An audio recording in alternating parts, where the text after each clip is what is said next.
Beauty and the Beast. There was once a rich merchant. He had 6 children, 3 sons and 3 daughters. He was a smart man and spent a lot of money on their education, hiring many teachers. His daughters were very beautiful, especially the youngest one. When she was little, everyone admired her and called her the Little Beauty. As she grew up, people still called her Beauty, which made her sisters very jealous. The youngest daughter was not only pretty, but also better than her sisters. The 2 older sisters were proud because they were rich. They looked down on others and did not want to visit the daughters of other merchants. They went out every day to parties, balls, and plays, laughing at their youngest sister because she liked to read good books. Many rich merchants wanted to marry the older sisters, but they said they would only marry a duke or an earl. Beauty politely thanked those who asked to marry her and said she was too young, but wanted to stay with her father a little longer. One day, the merchant lost all his money except for a small house far from the town. He told his children with tears in his eyes that they had to go there and work. The 2 older sisters said they would not leave town because they had boyfriends who would want them even without money. But they were wrong. Their boyfriends left them when they became poor. People in town said they did not deserve pity and were happy to see their pride go down. But they felt sorry for Beauty because she was kind to everyone and nice to poor people. Many gentlemen would have married her, even if she had no money, but she did not want to leave her father alone. She decided to go with him to help him. Beauty was very sad about losing their money at first. If I cry, she thought, it will not help. I must try to be happy without money. When they arrived at their new house, the merchant and his sons began to work on the farm. Beauty woke up at 4 in the morning to clean the house and make breakfast. At first, it was hard for her because she was not used to working, but soon she became strong and healthy.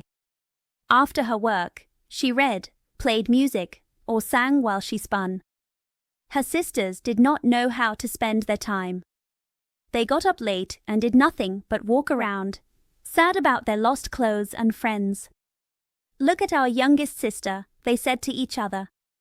"She is so boring, being happy in such a bad situation." But their father thought differently. He knew that Beauty was better than her sisters in looks and character. He admired her for being humble, hard-working, and patient. Her sisters made her do all the work and teased her all the time. The family lived quietly for about a year. Then, the merchant got a letter saying that a ship with his goods had arrived. This news made the 2 older daughters very happy. They thought they could go back to town because they were tired of country life. When they saw their father getting ready to go, they asked him for new dresses, hats, rings, and other things. But Beauty asked for nothing. She thought that her father's money would not be enough for all her sisters' wishes. "What do you want?" Beauty asked her father. "If you are kind to think of me," she answered, "please bring me a rose, as there are none here." Beauty did not really want a rose, but she asked for it to show she was not like her sisters. The merchant went on his journey. However, when he arrived, there were problems with his goods, and after a lot of trouble, he came back just as poor as before. He was 30 miles from home, thinking about how happy he would be to see his children again, when he got lost in a big forest. It rained and snowed hard, and the wind was so strong that it threw him off his horse twice. As night fell, he became worried about getting cold and hungry or being eaten by wolves. Then, he saw a light shining through the trees. He went closer and found a palace lit up everywhere. The merchant thanked God for this happy find and hurried to the palace. But he was surprised to see no one outside. His horse followed him and went into a big open stable. The horse found hay and oats and began to eat happily. The merchant tied up the horse and walked to the house. He saw no one, but when he entered a big hall, he found a warm fire and a table full of food for one person. Wet and cold, he moved closer to the fire. "I hope the owner of this house will forgive me for being here," he said. "I think someone will come soon." He waited a long time until 11 o'clock, but no one came. Finally, he was so hungry that he could not wait any longer. He took a chicken and ate it very quickly. After that, he drank some wine. Feeling braver, he left the hall and walked through many beautiful rooms until he found a nice bed. He was very tired and decided to shut the door and sleep. The next morning, he woke up at 10. As he got up, he was surprised to see a nice set of clothes that were not wet. "This palace must belong to a kind fairy who has helped me," he thought. He looked out the window and saw beautiful gardens full of colorful flowers. Then he returned to the hall where he ate the night before and found some chocolate ready on a small table. "Thank you, kind fairy," he said out loud. "I appreciate your help with breakfast." The merchant drank his chocolate and went to find his horse. As he walked through a rose garden, he remembered Beauty's wish and picked a rose. Suddenly, he heard a loud noise and saw a frightening beast coming toward him. He was scared and almost fainted. "You are ungrateful," the beast said in a fierce voice. "I saved your life by letting you in my castle, and you steal my roses, which are very precious to me. Because of this, you will die. You have 15 minutes to prepare." The merchant knelt and raised his hands. "Please forgive me," he said. "I only took a rose for my daughter, who wanted one." "My name is not my lord," said the beast, but beast. "I don't like flattering words. I want people to speak honestly. If you say you have daughters, I will forgive you if one comes to me willingly. If not, you must come back in 3 months." The merchant did not want to give up his daughters to the beast, but he thought if he promised to return, he could see them one more time. He swore he would come back, and the beast said he could leave when he was ready. "But," added the beast, "you will not leave without something. Go back to the room where you slept and fill the big empty chest with what you like best. I will send it home." Then the beast left.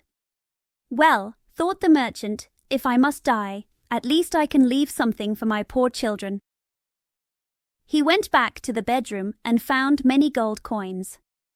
He filled the big chest that the beast had mentioned, locked it, and took his horse from the stable.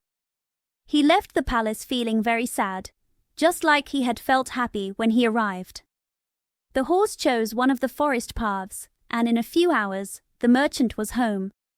His children gathered around him, but instead of being happy, he looked at them and held up the rose branch. He began to cry. "Here, Beauty," he said, "take these roses, but you don't know how much they cost your poor father." Then he told them about his bad adventure. Immediately, the 2 older sisters cried loudly and blamed Beauty, who did not cry at all. "Look at that proud girl," they said. "She wouldn't ask for nice clothes like we did. Now she will cause our father's death, and she doesn't even cry." "Why should I cry?" Beauty answered. "It would not help. My father won't suffer, because I will go to the monster myself, and I am happy that my sacrifice can save him." "No, sister," her 3 brothers said, "we will go find the monster and either kill him or die trying." "Do not think that," said the merchant. "The beast is very powerful, and I doubt you can defeat him. I appreciate Beauty's brave offer, but I cannot allow it. I am old, and I do not have much time left. I only regret the years I will lose for you, my dear children." "Father," said Beauty, "you cannot go to the palace without me. I will follow you." No matter what they said, Beauty insisted on going to the palace, and her sisters were happy because they were jealous of her kindness and good nature. The merchant was so sad about losing his daughter that he forgot about the chest of gold. But at night, when he went to bed and closed his door, he was surprised to find the chest beside him. He decided not to tell his children that he was now rich because they would want to go back to town, and he wanted to stay in the country. He trusted Beauty with the secret. She told him that 2 gentlemen had visited while he was gone and asked to marry her sisters. She asked her father to agree to their marriages and give them money because she was so good-hearted and forgave them for how they treated her. The 2 wicked sisters pretended to cry when they said goodbye to Beauty, but her brothers were really sad. Beauty was the only one who did not cry because she did not want to make them worry more. The horse took the quickest road to the palace, and by evening, they saw it lit up like before. The horse went into the stable, and the merchant and his daughter entered the grand hall. There was a beautifully set table with food for 2. The merchant had no desire to eat, but Beauty tried to stay cheerful, sat down and served him. She thought to herself, "The beast must want to fatten me before he eats me, since he prepared such a wonderful meal." After they finished eating, they heard a noise, and the merchant, in tears, said goodbye to Beauty, thinking the beast was coming. Beauty was very scared by his frightening appearance, but she tried to be brave. The beast asked if she came willingly. "Yes," she said, trembling. "You are good, and I thank you. You may leave in the morning, but do not ever come back." "Goodbye, Beauty." "Goodbye, beast," she replied, and the beast went away. "Oh, daughter," said the merchant, hugging Beauty, "I am so scared. You should go home and let me stay here." "No, father," Beauty said firmly, "you will leave tomorrow morning, and I will be safe here." They went to bed, thinking they would not sleep at all, but as soon as they lay down, they fell fast asleep. Beauty dreamt of a lovely lady who said, "I am happy, Beauty, with your kindness. Your brave act to save your father will be rewarded." Beauty woke up and told her father about her dream. Although it made him feel a bit better, he still cried when he said goodbye. After he left, Beauty sat in the grand hall and cried as well. But since she was strong, she prayed to God and promised not to be sad for the little time she had left, believing the beast would eat her that night. However, she decided to walk around the beautiful castle, which she admired. She was very surprised to see a door labeled Beauty's apartment. She opened it quickly and was dazzled by its beauty. Most of all, she noticed a large library, a harpsichord, and many music books. "Well," she thought, "they are making sure I won't be bored." Then she thought, if I only stay here one day, they would not have set all this up. This thought gave her new strength. Opening the library, she took a book and read these gold letters. "Welcome, Beauty, banish fear. You are queen and mistress here. Speak your wishes, speak your will. Swift obedience meets them still." "Alas," she sighed, "I only wish to see my poor father and know how he is." No sooner had she said this than, looking in a great mirror, she was amazed to see her own home. Her father looked sad, and her sisters rushed to greet him. Even though they acted sad, their happiness at being free of Beauty was clear. A moment later, everything changed, and Beauty felt anxious about the beast's kindness. By noon, she found dinner ready. While eating, she enjoyed beautiful music, but did not see anyone. At night, as she was about to have supper, she heard a noise from the beast and felt very scared. "Beauty," said the monster, "may I see you eat?" "That is up to you," Beauty answered, trembling. "No," replied the beast, "you are in charge here. You can tell me to leave, and I will go. But tell me, do you think I am very ugly?" "Yes," Beauty replied, "but I also believe you have a kind heart." "I do," said the monster, "but I am ugly and very silly. I know I am a foolish creature." "It is not foolish to think this," Beauty replied, "for no fool would know this or think so humbly of themselves." "Then eat, Beauty," said the monster, "and try to be happy in the palace. Everything here is yours, and I would be sad if you were not happy." "You are very kind," Beauty replied. "I appreciate your thoughtfulness, and when I think of that, your ugliness seems less important." "Yes, my heart is good, but I am still a monster," said the beast. "In human society, there are many worse than you. I prefer you, just as you are, rather than those who hide their bad hearts under good looks," said Beauty. "If I had more sense," replied the beast, "I would thank you with a nice compliment, but I am too dull to do that. I just want to say thank you." Beauty enjoyed her meal and almost forgot her fear of the monster, but she felt faint when he asked her, "Beauty, will you marry me?" At first, she hesitated because she was scared of upsetting him. Finally, she said, trembling, "No, beast." The poor monster sighed and made a horrible noise that echoed through the palace. But Beauty soon calmed down, for the beast said sadly, "Then goodbye, Beauty," and left the room, looking back at her now and then as he went out. When Beauty was alone, she felt sorry for the beast. "Oh," she sighed, "it is such a pity that something so kind can be so ugly." Beauty spent 3 happy months in the palace. Every evening, the beast visited her and talked to her during supper. He spoke very rationally and sensibly, but he did not make jokes. Each day, Beauty found more good qualities in him. She got used to his looks, so instead of being scared of his visits, she often checked her watch to see if it was 9 o'clock, because the beast always visited her at that time. But there was one thing that worried Beauty. Every night, the beast asked her if she would be his wife. One day, she said, "Beast, you make me uneasy.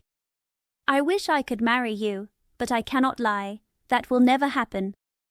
I will always think of you as a friend. Please try to be okay with that." "I must try," said the beast sadly. "But I love you very much. I should be happy that you are here. Please promise me you will never leave." Beauty felt shy at his words. She remembered seeing in her mirror that her father was very sad without her, and she missed him so much. "I can promise never to leave you completely, but I really want to see my father," she replied. "I will be so sad if you do not let me see him." "I would rather die than make you unhappy," said the beast. "I will send you to your father, and I will be so sad without you." "No," Beauty said, crying. "I love you too much to let you be sad. I promise to return in a week. You showed me my sisters are married and my brothers are gone to the army. Just let me stay with my father, as he is alone." "You will be there tomorrow morning," said the beast. "But remember your promise. Just put your ring on the table before you sleep when you want to come back. Goodbye, Beauty." The beast sighed and wished her good night, and Beauty went to bed feeling sad to see him so upset. The next morning, she woke up at her father's house. She rang a little bell by her bedside, and a maid came quickly. When the maid saw her, she screamed loudly. The merchant rushed upstairs and was overwhelmed with joy to see his daughter again. He held her tightly for over 15 minutes. Once the excitement was over, Beauty thought about getting up and worried she had no clothes. But the maid said she found a big trunk in the next room full of gowns decorated with gold and diamonds. Beauty thanked the kind beast for his thoughtful care, and she chose one of the simplest dresses for herself, planning to gift the others to her sisters. Just as she said this, the trunk disappeared. Her father told her that the beast wanted her to keep the gowns for herself. Immediately, both the gowns and trunk returned. Beauty got dressed and they sent for her sisters, who hurried over with their husbands. Both sisters were unhappy. The eldest had married a very handsome gentleman, but he was so vain that he ignored his wife. The second sister had married a witty man, but he used his wit to annoy everyone, especially his wife. When Beauty's sisters saw her dressed like a princess and more beautiful than ever, they were filled with envy. Even her kind and loving behavior could not hide their jealousy, which was ready to explode when she told them how happy she was. They went to the garden to cry together, saying, "What makes her better than us? Why is she so much happier?" The eldest sister said, "I just had an idea. Let's try to keep her here for more than a week. Maybe the silly monster will be so angry that he will eat her." "Good idea, sister," said the other. "We must treat her very kindly." After deciding this, they returned and acted very lovingly towards Beauty, which made her very happy. When the week was over, they cried and pulled their hair, pretending to be so sad about losing her that she promised to stay another week. Meanwhile, Beauty couldn't stop thinking about how worried the Beast must be, whom she truly loved and really wanted to see again. On the 10th night at her father's house, she dreamed she was in the palace garden and saw the Beast lying on the grass, looking as if he were about to die and reproaching her for being ungrateful. Beauty woke up in tears. "Am I so wicked," she said, "to be unkind to the Beast, who has worked so hard to make me happy? Is it his fault that he is ugly and not very clever? He is kind and good, and that is enough. Why did I refuse to marry him? I would be happier with him than my sisters are with their husbands. It is not wit or looks that make a woman happy, but goodness, kindness, and patience. And the Beast has all these good qualities. It is true that I do not feel love for him, but I have deep gratitude, respect, and friendship, and I will not make him miserable. If I act ungratefully, I will never forgive myself." After thinking this, Beauty got up, put her ring on the table, and lay down again. As soon as she lay down, she fell asleep. When she woke the next morning, she was thrilled to find herself back in the Beast's palace. She put on one of her finest dresses to please him and waited impatiently for evening. Finally, the long-awaited hour arrived. The clock struck 9, but no Beast appeared.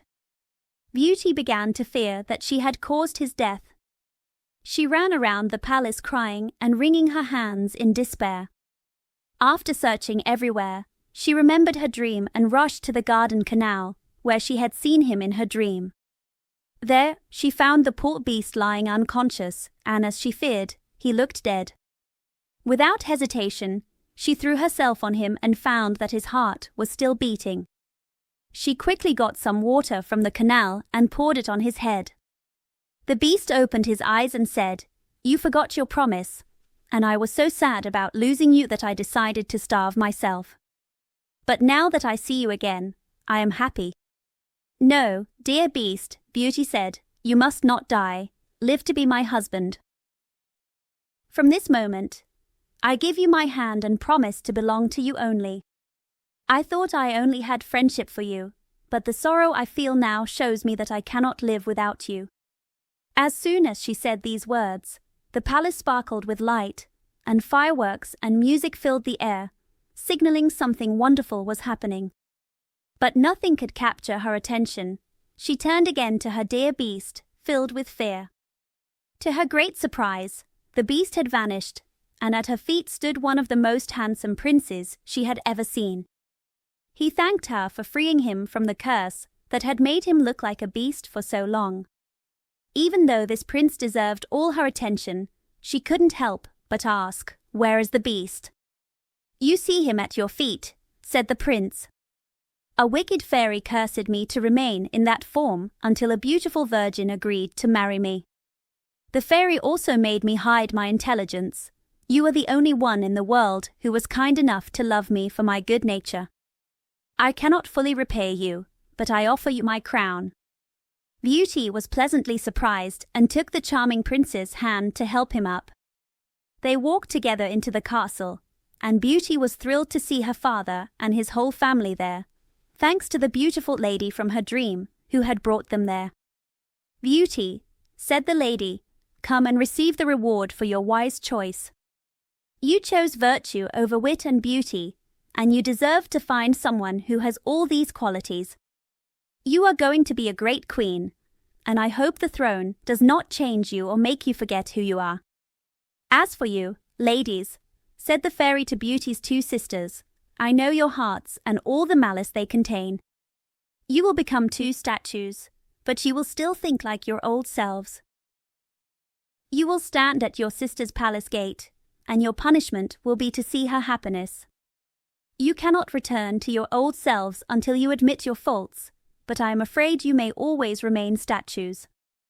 Sometimes pride, anger, jealousy, and laziness can be defeated, but changing a bitter and envious heart is a true miracle. The fairy waved her wand, and in an instant, everyone in the hall was transported to the prince's palace. His subjects welcomed him with joy. He married Beauty, and they lived happily for many years. Their happiness was complete because it was based on virtue. The end.